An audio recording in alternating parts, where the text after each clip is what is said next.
கடலூர் அருகே ஊருக்குள் புகுந்த முதலையை பிடிக்க முயன்ற போது 2 இளைஞர்கள் அந்த முதலையிடம் கடித்து தற்பொழுது மருத்துவமனையில் சிகிச்சை பெற்று வருகின்றனர். கடலூர் மாவட்டம் குறிஞ்சிப்பாடு அருகே உள்ள கொட்டவெளி கிராமத்திலிருந்து விருப்பாச்சி கிராமத்துக்கு செல்லும் சாலையோரத்துல கனகசபை என்பவரது நிலத்துல 4.5 அடி நீளமுள்ள முதலை ஒன்று இருப்பதை பார்த்து அந்த கிராம மக்கள் அதிர்ச்சி அடைந்தனர். தொடர்ந்து முதலையே இல்லாத இந்த கிராமத்துல அந்த முதலை எப்படி வந்தது என்பது குறித்து பொதுமக்கள் அதிர்ச்சி அடைந்த நிலையில இது குறித்து வனத்துறை மற்றும் தீயணைப்பு துறையினருக்கு அவர்கள் தகவல் அளித்தனர். பின்னர் அந்த இடத்துக்கு வந்த தீயணைப்பு துறையினர் பொதுமக்கள் துணையோடு அந்த முதலையை பிடிக்க முயற்சித்தனர். அப்பொழுது அந்த பொட்டவெளி பகுதியை சார்ந்த பரசுராமன் மற்றும் ராஜ்குமார் என்ற இளைஞர்கள் அந்த முதலை பிடிக்கும் பொழுது அந்த முதலை கடித்து பலத்த காயம் அடைந்தனர்.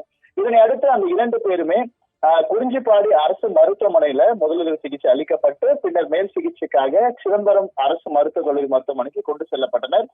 இதனிடையே அந்த முதலை பொதுமக்கள் துணையோடு சாக்கு மற்றும் அந்த வலைகளை கொண்டு அந்த முதலையை பிடித்து தீயணைப்பு துறையினர் வனத்துறையிடம் ஒப்படைத்தனர். மேலும் அந்த முதலையே இல்லாத அந்த கிராமத்துல 4 அடி நீளம் உள்ள முதலை எங்கிருந்து வந்தது என்பதும் அந்த முதலையை பிடிக்க முயன்ற போது இளைஞர்கள் காயமடைந்த சம்பவம் அப்பகுதியில பெரும் பரபரப்பு அதிர்ச்சியும் ஏற்படுத்தியுள்ளது. உடனடியாக அந்த சம்பவ இடத்திற்கு வந்த தீயணைப்பு துறையினர் அந்த முதலையை பிடித்து பொதுமக்கள் உதவியோடவே அந்த முதலையை பிடித்து தற்போது வனத்துறையிடம்